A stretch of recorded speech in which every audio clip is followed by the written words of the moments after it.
¿Cómo está, señora Antezana? Tenga usted muy buenos días. Rodolfo, buenos días. ¿Qué tal? ¿Cómo estás?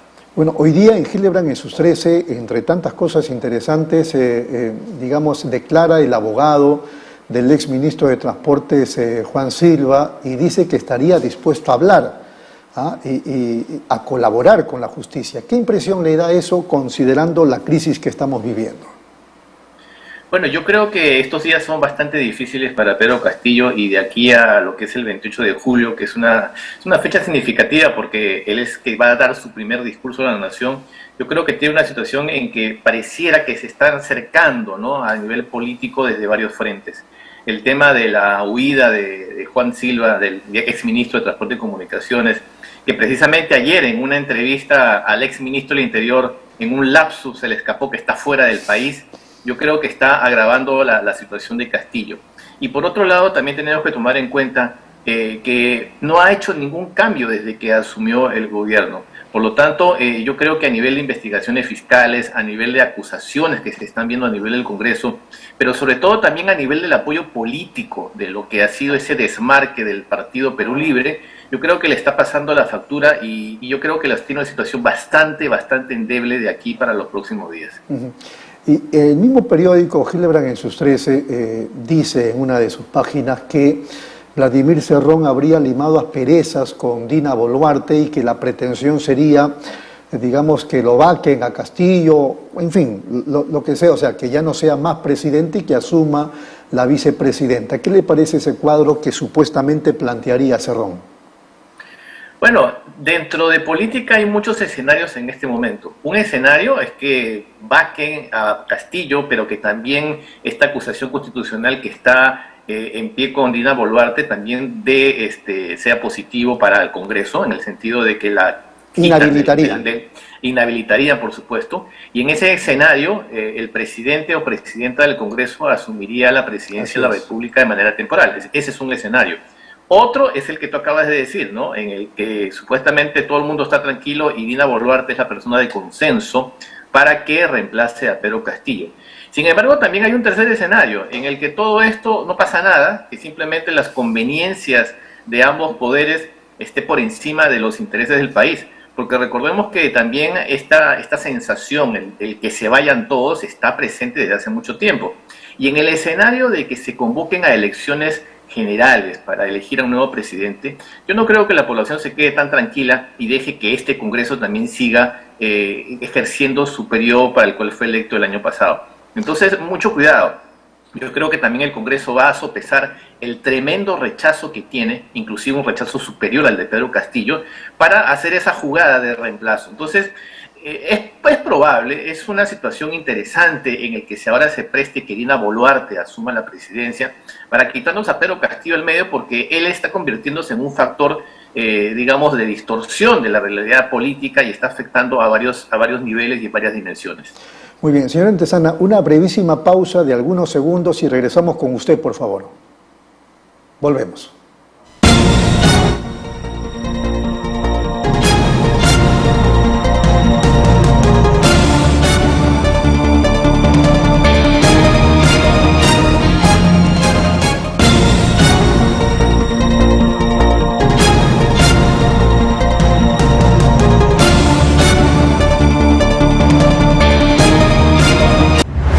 Nueva app de Derrama Magisterial. Maestro y maestra, realiza tus consultas y operaciones en la palma de tu mano.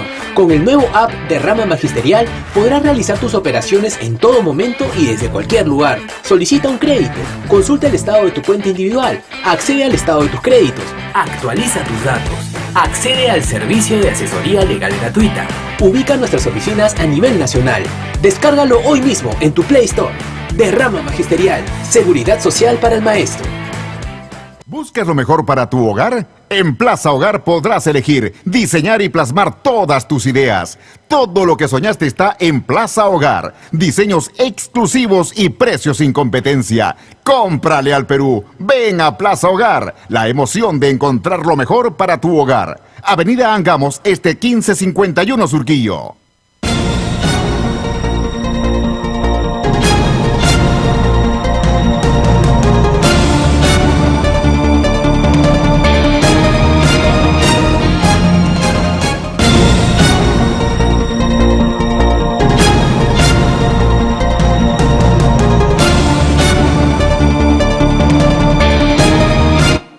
Muy bien, seguimos aquí en Nativa Nos Conecta, esto es Pulso Informativo, estamos conversando con Miguel Antezana, analista político, docente universitario. Señor Antezana, lo siguiente, hay gente que dice, bueno, ya sabemos que Perú Libre ya no es más el partido oficialista, más bien, como ellos dicen, son un partido de oposición, entre comillas, proactivo. Lo han censurado al señor Senmache, ministro del Interior, ayer en el Congreso de la República, con 78 votos, y que si se suman las 8 abstenciones, estaríamos hablando de 86 votos. Si por ahí se cuentan algunos votos de quienes tenían licencia o ausencia, se podrían llegar fácil a los 87 para la salida de Pedro Castillo. ¿Eso tendría sustento, señor Antezana? Yo creo que aquí también hay que verlo desde dos lados. Asumiendo que es totalmente cierta esta situación en el que lo invitaron, entre comillas, a renunciar y el presidente ha renunciado, esto puede tener también varias miradas. Por un lado, quizás Perú Libre quiere desmarcarse bastante de Pedro Castillo, porque recordemos que estamos en un proceso, a puertas de un proceso electoral. A finales de año tenemos elecciones regionales y municipales, y Pedro Castillo no es precisamente la mejor figura que ayude a Perú Libre para llegar a puestos de poder a nivel regional y a nivel local. Entonces puede ser una jugada para desmarcarse de Pedro Castillo. Pero por otro lado también puede ser una medida para presionar precisamente para seguir teniendo en presencia, porque ahora que se ha convertido prácticamente en oposición del gobierno, entonces también puede seguir ejerciendo presión para ocupar cargos de poder, y eso lo veremos en los próximos días o semanas, si es que también se da una renovación del gabinete, porque otra vez están saliendo los rumores de que habría una renovación de gabinete. Y al ver ese posible nuevo gabinete y que se vean fichas, personas de Vladimir Cerrón o de Perú Libre, entonces nos daremos cuenta que esto ha sido en realidad una puesta en escena, este tema de la renuncia al partido Perú Libre, que en la práctica, en realidad Pedro Castillo no ha representado en absoluto estos ideales de Perú Libre, porque el ideario de Perú Libre, recordemos que es extremadamente radical, que hay puntos que son sí claramente ligados al socialismo y con ideas un poco desfasadas en el tiempo. Sin embargo, yo creo que vamos a ver en los próximos días finalmente esto qué consecuencias tiene y si realmente hay una separación entre lo que es Perú Libre y Vladimir Cerrón con el gobierno, o simplemente son jugadas de índole electoral o para presionar más al gobierno.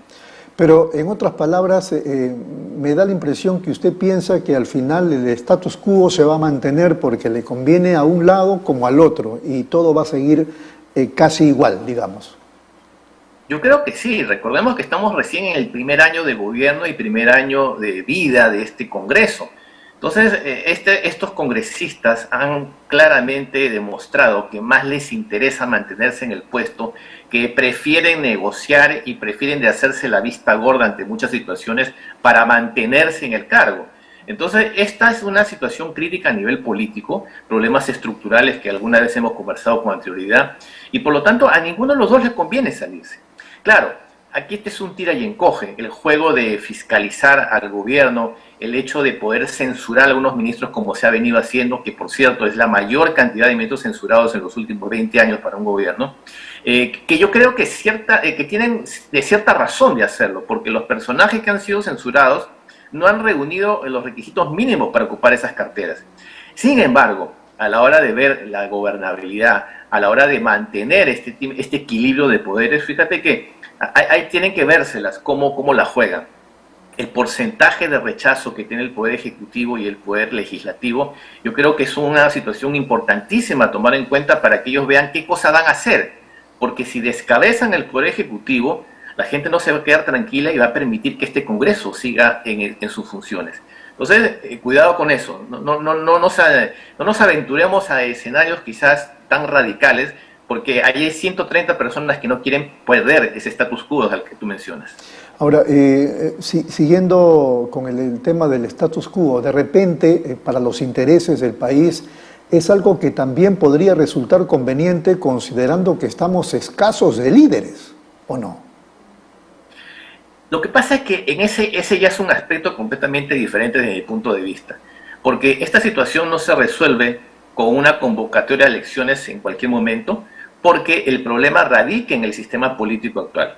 Las leyes electorales y las leyes de partidos políticos le han dado demasiado poder, desde mi punto de vista, a los partidos políticos, que se han convertido en organizaciones que simplemente se agrupan para llevar a gentes al poder, pero no tienen ningún carácter ideológico, no tienen un proyecto de país. Es más, los políticos, entre comillas, se reciclan y cambian de camiseta, y es la misma gente que está rodando en los círculos de poder durante los últimos 25 años.